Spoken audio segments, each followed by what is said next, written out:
tudo bem?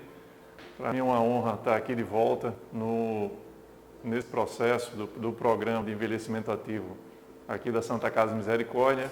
Agradecer especialmente ao seu Geraldo Liberal por mais uma vez estar aqui sendo convidado para poder explanar algumas coisas oftalmológicas para o nosso público que está aí em casa e que diante desse momento tão estranho que a gente está vivendo, a gente não vai deixar de estar aprendendo a cada dia mais.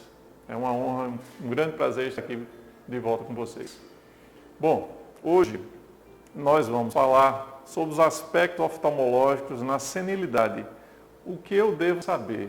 Ou seja, o que é que eu tenho que saber sobre visão? O que é que a idade, o que é que o envelhecimento vai propiciar para a minha visão? E esse é o motivo de nossa conversa de hoje. Bom, antes de tudo, nós temos que ter em mente que nós temos as doenças do segmento anterior, no caso a mais comum é a catarata, e as doenças do segmento posterior. E como vocês vão ver aí, nós temos a degeneração macular relacionada à idade, que é a DMRI, que é uma sigla que a gente usa, o glaucoma, a retinopatia diabética, a retinopatia hipertensiva. Nós temos outras doenças, outras situações, mas essas são as que são as mais prevalentes no consultório e as que levam muitas vezes a cegueiras, quadros importantes de cegueira ou baixas de visuais irreversíveis. Tá? Então, para a gente poder entender por que a gente fala aqui em doenças da parte do segmento anterior ou do posterior, é necessário que a gente faça um breve resumo. Bom, aqui a gente tem fotos ilustrativas para a gente poder entender essa coisa do segmento anterior, segmento posterior. Então, é importante a gente ver uma imagem para a gente poder fazer essa correlação. A gente vê aqui a parte anterior do olho, essa parte aqui onde tem a córnea, que é aquela parte transparente do olho, que a gente chama do vidro do relógio popularmente. A gente tem aqui a íris, se a gente comparar aqui, está aqui a íris com a menina do olho, com a pupila. Atrás da íris, a gente tem aqui essa lente chamada cristalino. É essa lente que forma a catarata, que provavelmente muitos de vocês já operaram. E os que ainda não operaram, provavelmente nos próximos anos, venha necessitar da cirurgia, tá? Então aqui é a lente chamada cristalino. Então essa porção inicial aqui, que a gente vê aqui também nessa imagem, no outro corte, é o que a gente chama de segmento anterior do olho. Daqui para trás, nós temos o segmento posterior, onde é ocupado em sua maioria pela retina e por uma gelatina que preenche todo esse conteúdo aqui, tá? Que é o vítreo.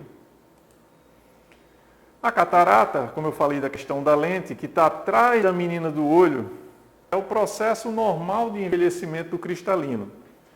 A progressão é lenta, leva a uma opacificação em diferentes níveis, então o fato de você ter catarata não significa que você precise operar esse olho.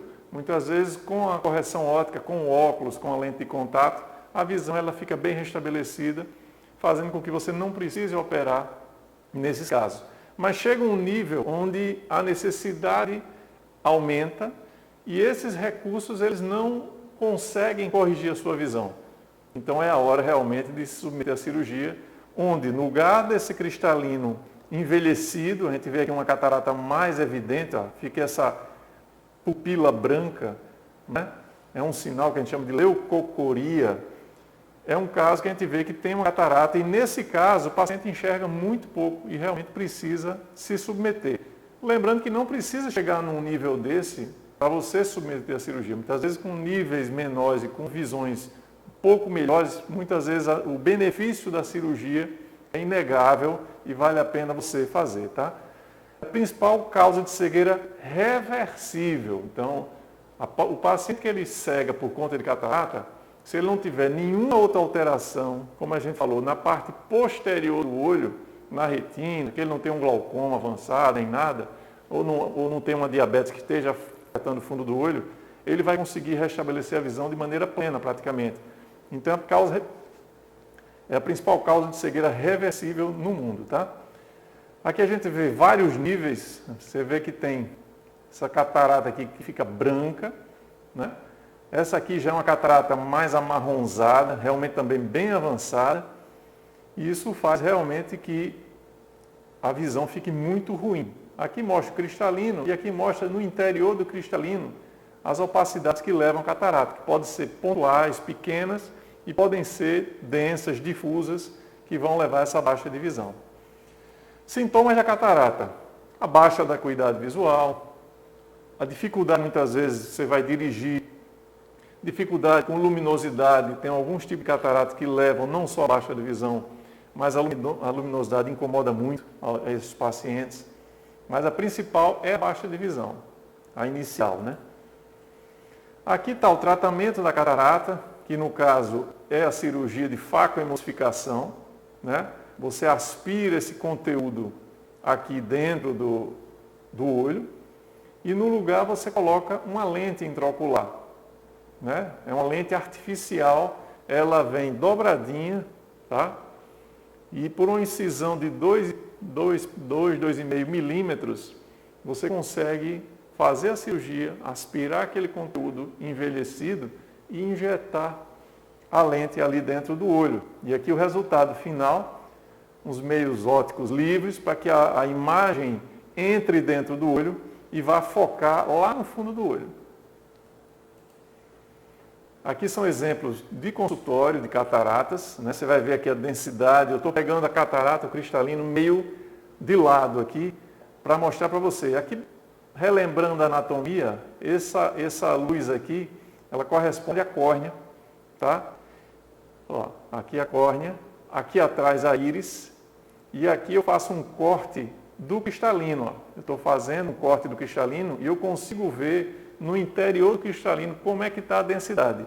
Isso aí eu vejo no microscópio, no consultório. E aqui a gente tem a possibilidade de fotografar, até para mostrar ao paciente o resultado. Tá? Aqui outros exemplos, aqui você vê que aqui é um pouquinho mais esbranquiçado, aqui já é um denso marrom. Então, quanto mais marrom aqui, mostra que esse cristalino com envelhecimento ele ficou muito duro.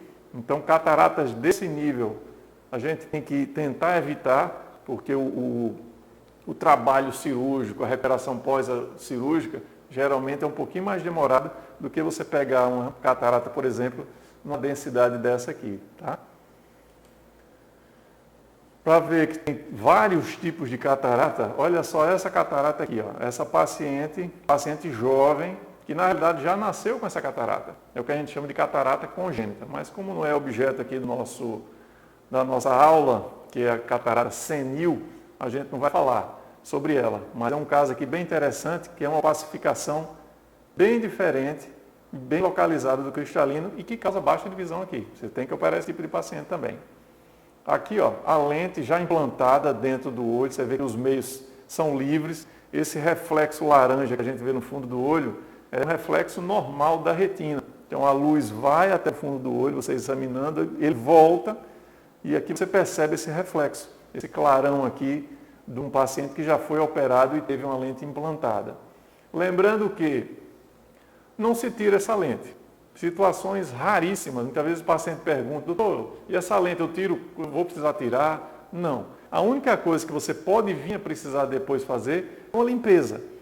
Porque a própria presença da lente dentro do olho gera uma reação do organismo, aquele material. E muitas vezes essa reação é como se fosse uma sujeira, que não é uma sujeira. É uma reação celular de defesa do olho, que você consegue resolver isso através de lasers, que é um procedimento ambulatorial e que devolve a qualidade de visão que você tinha mesmo na época que você operou, igual ou até algumas vezes melhor. Aqui mostrando mais uma vez a parte posterior do olho, vamos começar a entrar na parte da retina, tá? Que é o segmento posterior. Importante aqui para a gente saber, grava essa imagem aqui, ó, que é de um olho, de uma retina normal. Aqui a gente vê o nervo óptico, certo? Aqui a mácula, essa é uma região muito importante, que algumas doenças atingem essa região aqui, e essa região aqui é a região que a gente vê as coisas no centro da visão, vê com melhor nitidez, cores, brilho, Eu costumo dizer para os pacientes que isso aqui é o BOPE do fundo do olho. As células mais especializadas, mais treinadas estão aqui nessa regiãozinha aqui escura, que é a mácula, que é aqui, ó, onde está mostrado, tá? E aqui o nervo óptico, aqui os vasos, aqui a retina de uma maneira geral. Uma lesão aqui é totalmente diferente se eu tiver uma lesão, por exemplo, por aqui. Aqui eu vou ter uma baixa de visão profunda e uma mesma lesão, do tamanho dessa lesão que baixa a visão profundamente aqui, se ela tiver em outra localização, ela não vai baixar a visão. Então, essa região da mácula aqui é fundamental para a gente saber a importância dela. Bom, o segmento posterior, como a gente já falou, é do cristalino para trás. Nós temos a doença mais falada, que é a degeneração macular, a gente falou na mácula, lá no fundo do olho, relacionada à idade, DMRI. É a principal causa de cegueira na terceira idade. Doença que afeta a mácula, como a gente já falou, parte da retina responsável pela visão central. Principais grupos de risco, mulheres e raça branca. É uma doença muito frequente nos países do hemisfério norte. No Brasil nós temos também um monte de gente com DMRI, tá? Mas pacientes que têm a pele mais clara, o olho mais claro, eles têm uma chance de ter DMRI muito mais acentuada, muito maior. E realmente aqui você vai ter a principal causa de cegueira na terceira idade, cegueira irreversível. Então o paciente que ele venha perder a visão, diferentemente da catarata, ele venha perder a visão por conta de uma lesão na retina, ele vai ter uma perda aqui visual irreversível. Nós temos duas formas dessa doença. A forma seca, 90% dos pacientes têm a forma seca, né, que tem DMRI tem a forma seca, e a forma úmida, 10%. Essa forma úmida é porque por debaixo da retina nasce uma membrana com sangue, ou seja, algo líquido, que isso vai atrapalhar muito a visão, por isso que a gente chama de forma úmida, tá? Então a gente vai ver aqui, DMRI seca, nós temos aqui 90% dos casos, aí tem essas lesões que a gente chama de drusas. Você viu que naquela foto lá inicial não tinha nada aqui na mácula, absolutamente nada, e aqui você já vai perceber que tem essas lesões aqui, amarelinhas, né, situadas aqui nessa região. E aqui você vai ter comprometimento visual. Um paciente desse, não necessariamente ele tem uma visão muito baixa, mas com o passar do tempo há uma tendência aqui de haver uma deterioração da visão e o paciente baixando a visão progressivamente, tá? Então você vê as drusas duras com alterações da retina, do epitélio da retina, e tem esse comprometimento da visão central. O paciente não vai queixar de muita outra coisa a não ser baixa de visão central. Ele vai tentar ler um texto, alguma coisa, ou olhar no rosto de uma pessoa, ver alguma coisa no centro, ele não consegue perceber direito os detalhes daquele desenho ou daquela imagem. Outros exemplos aqui, tá? Drusas de novo, aqui você vê que ele está mais fora da mácula. Esse paciente aqui muitas vezes não tem sintoma nenhum, porque essas drusas elas estão situadas fora da área macular. E nós temos aqui a DMRI úmida. Ela é mais severa, 10% dos casos evoluem com a DMRI úmida. As drusas são um pouco diferentes. Na DMRI seca, geralmente a gente tem as drusas duras, tá? E aqui nós temos as drusas moles. Elas são como se fossem uns flocos de algodão, né? Na mesma posição das drusas duras, sendo que vai, junto a isso, ele vai levar, tem mais chance de desenvolver o que a gente chama da membrana neovascular, por isso que a gente chama de forma úmida, que realmente sai uma membrana aqui, ó, isso é por debaixo da retina, uma membrana de sangue no centro da visão. Então o paciente fica vendo aquela mancha, para onde ele olha, está aquela mancha acompanhando a visão central dele. Ou o paciente às vezes sente bem no início, uma certa distorção, algo que é reto, ele olha e está torto, e ele fica sem entender o que é aquilo. Muitas vezes é um pequeno sangramento por debaixo da retina, que se não tratado, chega num nível aqui, ó, como vocês viram naquela foto inicial, tudo laranjinha, você vê essa placa branca bem no centro da visão. Esse paciente aqui tem uma visão com certeza baixíssima. E é um quadro quase terminal de degeneração macular relacionada à idade. Então é um caso grave, né? Muito grave realmente. E aqui, ó, outro caso também gravíssimo, né? Você tem muitas drusas, você tem aqui, ó, também isso aqui é tudo drusa, tudo juntinho. Você tem cicatriz, pigmento, então um caso bem grave mesmo e bem terminal, onde aqui a gente não consegue ter muito sucesso. Pô, aí você vai me perguntar, doutor, não posso fazer nada, né? Estou condenado? Não. A gente tem que saber o seguinte, fatores de risco. Idade é um que a gente não consegue realmente reverter, a gente não consegue mudar. Então, quanto mais idade o paciente tem, mais chance ele tem de desenvolver a degeneração macular, tá? Mas um fator aqui importante, ó, tá aqui, ó, cigarro, tabagismo. Tabagismo é um fator de risco importantíssimo. Então, se você é fumante, está na hora ainda de parar, não só para o não desenvolvimento de uma degeneração macular, como outras doenças que a gente sabe que o cigarro afeta. A exposição solar é importante, sempre a questão dos óculos escuros, que o sol hoje é um fator de risco para o desenvolvimento da DMRI e de outras doenças, também a catarata tem um fator, tem o pterígio, que é aquela carnezinha que a gente tem, que nasce sobre a córnea, também tem um fator de risco, uma ligação com a luminosidade, então é interessante a proteção solar adequada. E aqui você mostra, você pode regredir com essas medidas, como se você rejuvenescesse. Então, saúde, atividade física é importante e a falta de atividade física, o sedentarismo não é bom também para o idoso. Esse testezinho que a gente chama de grade de Amsler, é um testezinho interessante que a gente dá ao paciente que tem um fator de risco para que ele aprenda a monitorar a sua visão. O normal é isso aqui. Você faz isolado, você pode pegar isso aqui até na internet, você pega, que é a tela de Amsler. Você com o óculos para perto, você fecha um olho, mira no centro, nessa bolinha preta, e aí você vai tentar perceber com o olho fechado, se em torno da bolinha preta, se as linhas estão retinhas, como deve ser, porque o teste ele é feito com as linhas retas, ou surge algum tipo de distorção em torno da bolinha preta.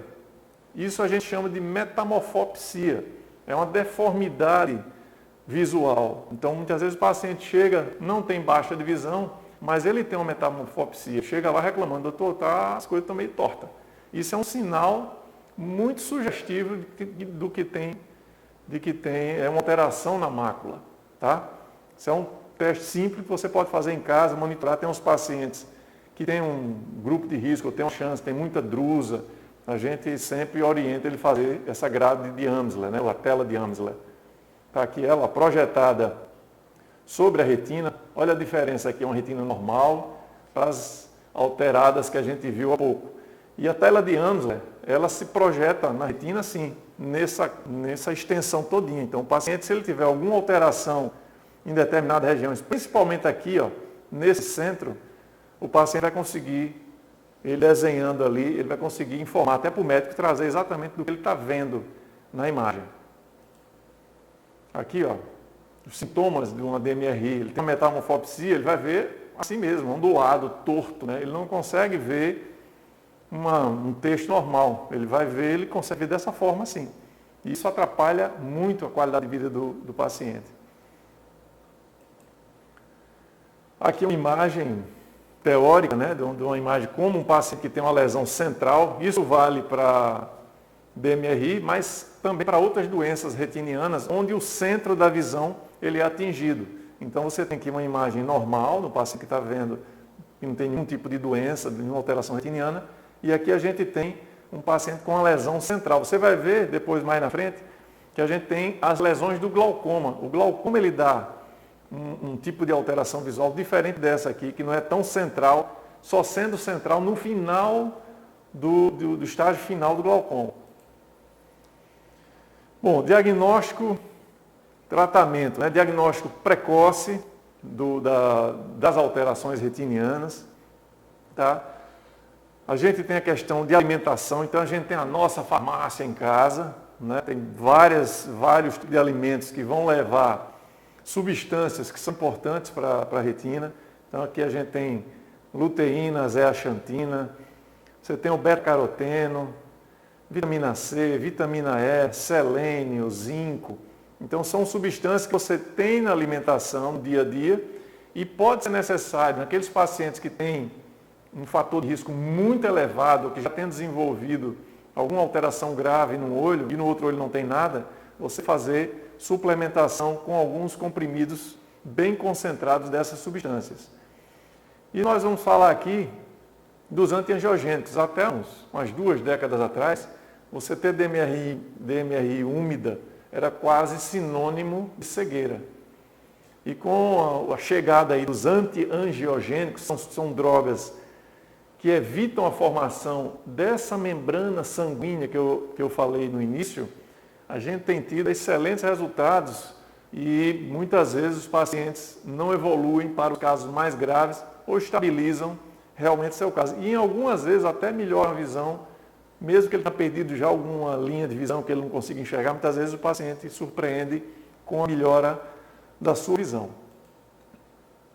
Tá, aqui são drogas correntes que a gente faz hoje e realmente aqui é uma injeçãozinha que a gente faz. Quando a gente fala assim, injeção no olho, né? Isso aqui é uma injeção que a gente faz, não é de graça, realmente é uma droga cara, mas hoje tanto o SUS quanto os planos de saúde eles cobrem, né? E em geral a gente faz isso no centro cirúrgico, é confortável, por mais que a gente fique imaginando que vem uma injeção ali, mas é confortável, o paciente geralmente está sedado, você faz uma sedação para ele ficar tranquilo, faz uma anestesia local e o paciente quando ele desperta, ele nem se lembra do que aconteceu. Então, mudou o prognóstico da DMRI. Aqui está a membranazinha lá no fundo do olho, ó, e a droga ilustrativamente vai ter sua atuação sobre essa membrana neurovascular. Vamos agora partir para o glaucoma. Aqui já é outra coisa. Quando a gente fez aquela revisão do fundo do olho, aquela ilustração, a gente viu a mácula. Vamos sair agora dessa área da mácula e vamos aqui para a área do nervo, certo? Tem doenças que atingem o nervo, tem uma série de doenças que atingem o nervo, a gente chama de neuropatias ópticas, mas a gente vai se deter aqui no glaucoma. O que é o glaucoma? O glaucoma ele é um aumento da pressão intraocular acima de níveis considerados normais, levando a alterações típicas do disco óptico, do nervo, como a gente viu aqui. Você vai ver, a gente vai falar muito aqui em aumento das escavações do nervo, e da camada de fibras nervosas, que é uma camadazinha que a gente tem aqui em torno do nervo, com repercussões características no campo visual. Então você tem um dano no nervo que vai levar a um problema na função visual. Então o paciente vai começar a apresentar defeitos de campo visual. Através de exames a gente consegue detectar. Então a gente tem aqui, ó, essa pressão, ela aumentada, alterada, ela vai atingir frontalmente aqui o nervo e outras partes do corpo, né? Fazendo com que o nervo aqui, ó, isso aqui é um nervo normal, aqui ele vai começar a escavar. Isso é um cortezinho dessa imagem aqui aumentada, ó. Isso aqui é um nervo normal. E aqui quando a gente fala que o nervo tem uma escavação aumentada, isso é por atuação da pressão que mata as células do nervo e vão causar os danos que o glaucoma leva. Aqui a gente tem os fatores de risco. O principal fator de risco, que é o que a gente pode atuar enquanto profissional de saúde, é baixar a pressão ocular. Tá? Mas a gente tem aqui a raça negra, então nós que vivemos num país extremamente mestiço, né? A gente não pode isolar, porque qualquer um pode ter, já que nós somos muito misturados geneticamente, né? Mas a raça negra é um grande fator de risco para o glaucoma. A genética, né, própria, quando a gente tem um familiar, por exemplo, de primeiro grau com glaucoma, a sua chance de ter também aumenta em 6 vezes. Isso é muito importante, tá? A gente saber disso. Olhos míopes, são olhos longos, né? Quem tem miopia tem maior chance de ter o glaucoma. A idade também, acima dos 40 anos, aumenta a chance de você vir a ter um glaucoma, desenvolver um glaucoma, tá? E a diabetes também é um fator de risco para o desenvolvimento do glaucoma. O diagnóstico passa pela pressão ocular, que é esse exame aqui, da luzinha, o médico vai, pinga um colírio anestésico, pinga um corantezinho laranja e vem com essa luzinha azul. Se você for para um consultório oftalmológico, não tiver esse examezinho aí da luzinha azul, sua pressão ocular não foi medida.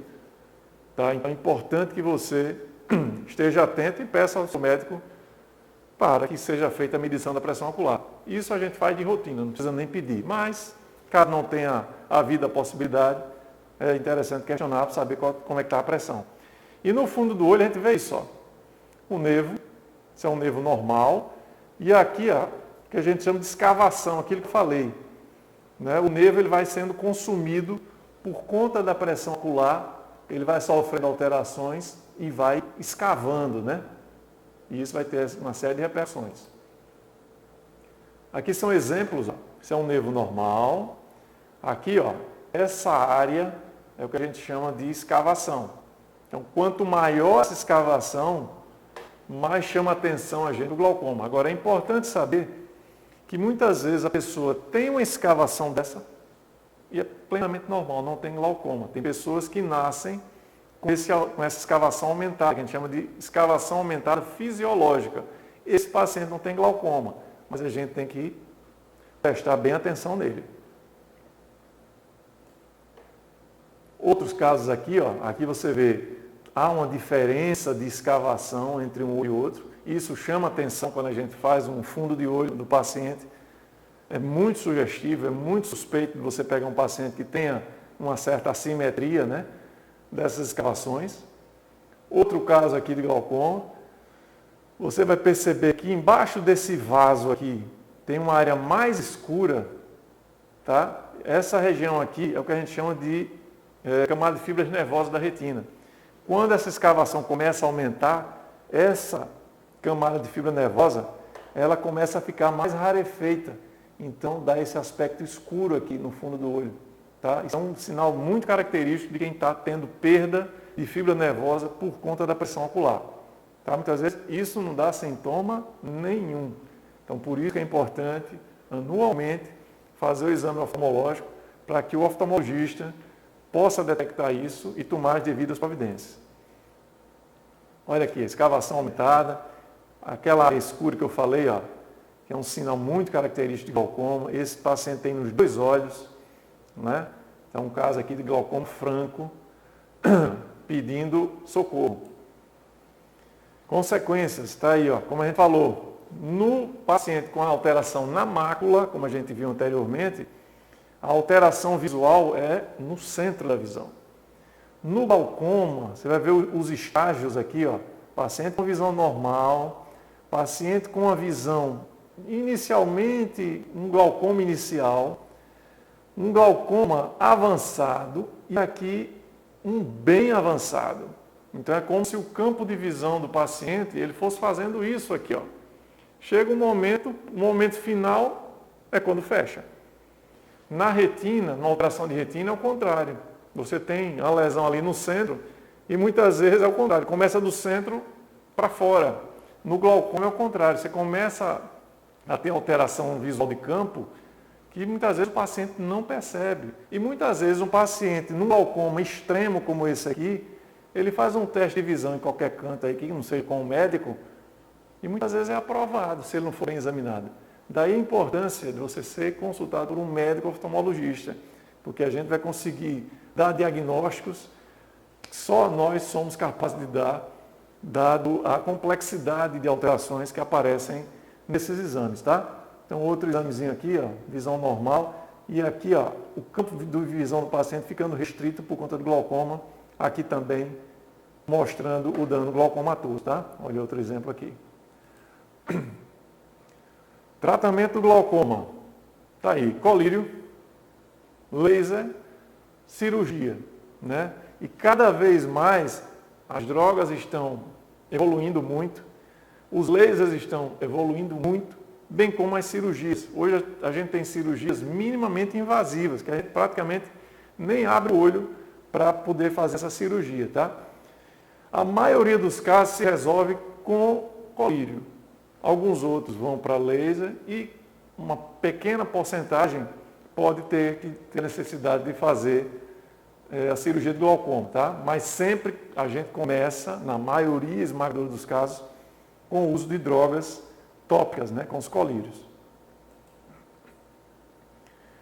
E aqui a gente mostra mais uma vez, só comparando, né, a retina, a mácula, onde a gente viu a DMRI, o nervo, onde a gente vê a doença do glaucoma, aqui uma visão normal, um paciente com uma visão com defeito central, que isso aqui fala a favor de uma lesão na mácula, e aqui, ó, esse tubo, como se o paciente estivesse olhando através de um tubozinho, é um paciente com glaucoma. E aqui seria um paciente com catarata. A catarata baixa de uma maneira uniforme, né? O paciente, é difícil você pegar o paciente com catarata que ele vai referir que ele tem aqui essa manchinha que está atrapalhando a visão dele. Geralmente é uma baixa mais difusa da visão. Entrando aqui na diabetes, então paciente diabético importantíssimo, ele teve o diagnóstico de diabetes, ele já fazer um exame com o oftalmologista, fazer uma consulta de rotina, para que seja visto o fundo do olho desse paciente, tá? A retinopatia diabética, como o próprio nome já diz, é uma doença, a retinopatia, doença da retina, diabética causada pela diabetes. E ela é tempo dependente. Vai depender aí da evolução, depende muito do que o paciente faz para controlar aquela diabetes.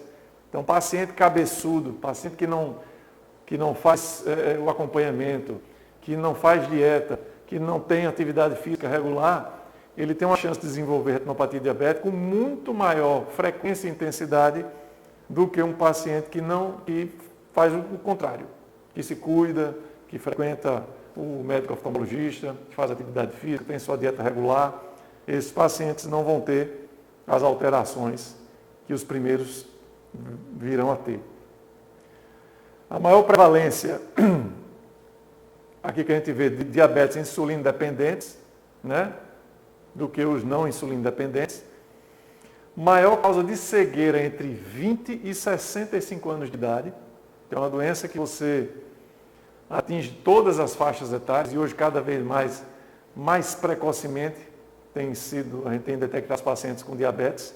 Muitas vezes até diabetes tipo 2, que é por erro alimentar, nem tanto na criança, que é a tipo 1, que o paciente já nasce com um problema pancreático que não fabrica insulina, né? Mas no caso aqui da diabetes no paciente idoso, é realmente pelo tempo, pelo erro alimentar que vai levar a isso. Um grande fator de risco para o desenvolvimento da retinopatia diabética, a duração da diabetes, então quanto mais tempo, e o mau controle metabólico, que eu falei da questão dietética, de você não seguir e se alimentar de qualquer jeito, né? Gravidez também é um fator de risco, hipertensão é um outro fator de risco, anemia, paciente que já tem doença renal, ele tem mais chance de desenvolver a retinopatia diabética de quem não tem. Bom, aqui vou pular essa aqui, que é muita informaçãozinha aqui, mas basicamente o que é que acontece para a gente entender o que é que acontece no paciente diabético? É como se o vaso ele fosse formado por tijolos. Tudo juntinho ali, tudo certinho, tudo bonitinho. O que é que acontece com a diabetes? A diabetes destrói por dentro esses tijolos. É como se eu tirasse da parede de tijolo, eu tirasse um tijolinho. Eu chegasse ali, tirasse outro tijolinho. Tirasse ali, tirasse outro tijolinho. O que é que acontece? O sangue, que ele vai seguir aquele trânsito ali do vaso, ele começa, naturalmente, como é um líquido, ele começa a escapar pelos esses buraquinhos, desses tijolos que eu tirei. E isso aí começa a extravasar para a retina, aquela foto, bota na cabeça aquela foto que a gente mostrou, que tinha os vasos, aquele laranjinha, começa a apresentar hemorragias no fundo do olho, começa a apresentar colesterol no fundo do olho, o colesterol está dentro da parede do vaso. Mas no paciente diabético começa a escapar para fora. E isso vai levar a edema, a inchaço na retina, e começa a haver vários níveis de baixa de visão. Tá?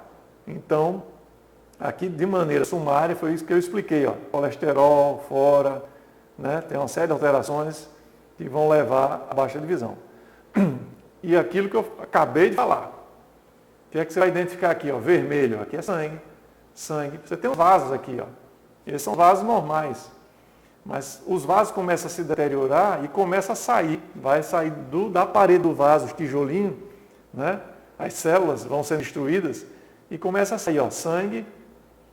Aqui esse amarelinho diferentemente daquelas drusas, né, que a gente viu lá na DMRI, isso aqui é colesterol. Isso aqui é constituinte do sangue que vai para a retina. E você vai ver que ele afeta também a mácula. Então, muitas vezes o paciente diabético idoso que chega para você com uma baixa de visão, doutor, estou vendo uma mancha no centro da visão. Pode ser também diabetes, mas pode ser a DMRI ou outras doenças, né? Daí a importância de sua consulta com o médico oftalmologista. Aqui outro exemplo, tá? Menos intenso do que esse primeiro aqui, ó. Você vai ver que está muito mais forte a presença aqui dessa exudação, né, do colesterol. Aqui tem menos, mas tem no centro da visão, tá? Mas tem bastante hemorragia também nesse caso. E o tratamento, o paciente diabético, você tem que ter um controle clínico importante. Você está com o seu médico endocrinologista, ou com o seu clínico geral, ou com o seu cardiologista, e faça sempre a medição da glicose, procure ver as suas taxas, né? E atividade física é fundamental, boa alimentação é fundamental. Então é uma doença onde o paciente precisa estar sendo visto não só pelos médicos, mas fazer atividade física, ter a condição de um professor de educação física, ver uma questão nutricional também, né? E médico, você tem que visitar o oftalmologista, o médico de rim, o cardiologista, o endocrinologista, o oftalmologista. Então, assim, é uma doença onde você tem que ter um acompanhamento que a gente chama de multidisciplinar, fundamental. Dependendo do estadiamento dessa doença, você pode lançar a mão de fazer aplicações de laser. Você vai naqueles vasos ali que estão anormais, que estão causando aqueles sangramentos, e você vai com laser, como está mostrado aqui nessa figura, tá? E muitas vezes tem um resultado muito bom.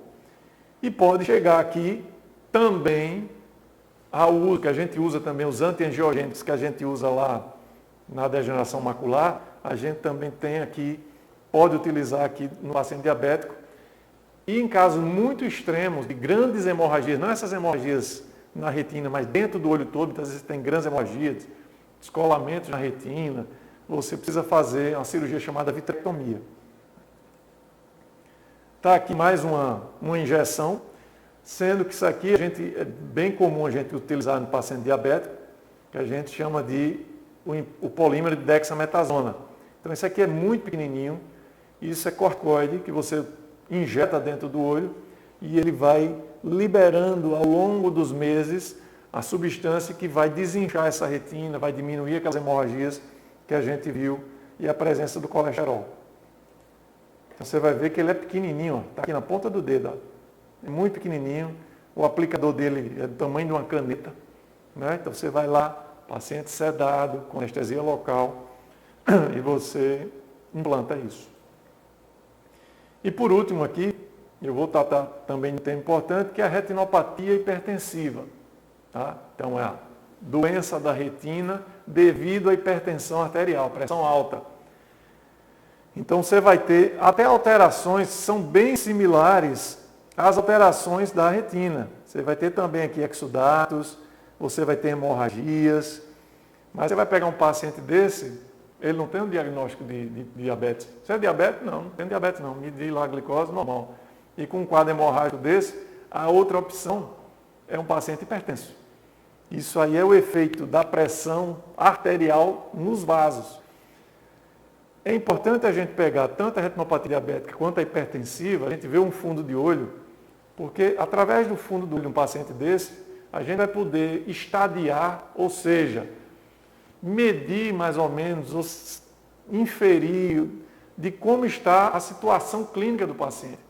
Então, o paciente que chega com um fundo de olho daquele cheio de hemorragia da diabetes, eu sei que ele é um paciente que não está sendo bem controlado, né? Aqui eu consigo, meramente através de uma lente, e algumas vezes você precisa pingar um colírio, você consegue ver alterações que você pode até ajudar a salvar a vida do paciente. Às vezes o paciente está super descontrolado, nem sabe, sem baixa de visão, que pode acontecer, e você é o primeiro a detectar. Muitas vezes a gente é o primeiro a detectar diabetes num paciente ou hipertensão que ele não sabia que tinha. Então nós temos aqui a retinopatia hipertensiva, também, ó, a gente vê aqui, ó, um olho normal, o nervo óptico, como a gente já viu, e aqui, ó, um olho com exudatos, tá? Com hemorragias, os vasos são bem tortuosos, pode haver sangramentos, entupimentos no fundo do olho, baixa divisão súbita. Geralmente, quando você pega um paciente desse com o olho cheio de hemorragia, não dá sintoma, gente. Então é importantíssimo não só cuidar da pressão, não só cuidar da diabetes, mas, sobretudo, fazer o acompanhamento com o seu médico, com o seu clínico, com o seu cardiologista, seu endocrinologista, porque isso aqui muitas vezes não dá sintoma. Quando aparece uma hemorragia dessa aqui, como nesse olho, muitas vezes essa hemorragia fica flutuando, o paciente percebe que tem uma mancha escura ali, aquilo assusta ele, aí ele vai procurar a gente. Mas você pode ter uma situação dessa aqui, ó, que o paciente não vai ter sintoma nenhum. Tá? Então, importantíssima visita regular ao oftalmologista. E o tratamento está aí. Tratamento, a gente também lança a mão aí do tratamento clínico com o seu médico, né? Tomar os remédios, evitar sal, fazer atividade física. E a gente também pode fazer o uso aqui de laser. É uma das opções que a gente lança a mão nos pacientes com retinopatia hipertensiva, tá? Bom, esses aqui são meus velhinhos, um grande orgulho. Aqui o meu pai que já partiu para a pátria celestial, que está em excelentes mãos, né? Está nos braços de Deus, mas é a base de tudo e a base desse carinho que eu tenho para estar aqui com vocês, passando algumas dicas que eu espero que sejam de grande utilidade nesse momento tão crítico que a gente vive. Conhecimento é tudo, é fundamental. Ok? Deus abençoe. Espero ter oportunidade que isso aí passe para que a gente possa estar mais uma vez juntos, no olho, que eu adoro isso e sinto muita falta também. Um grande beijo para vocês, tá? Aproveitem.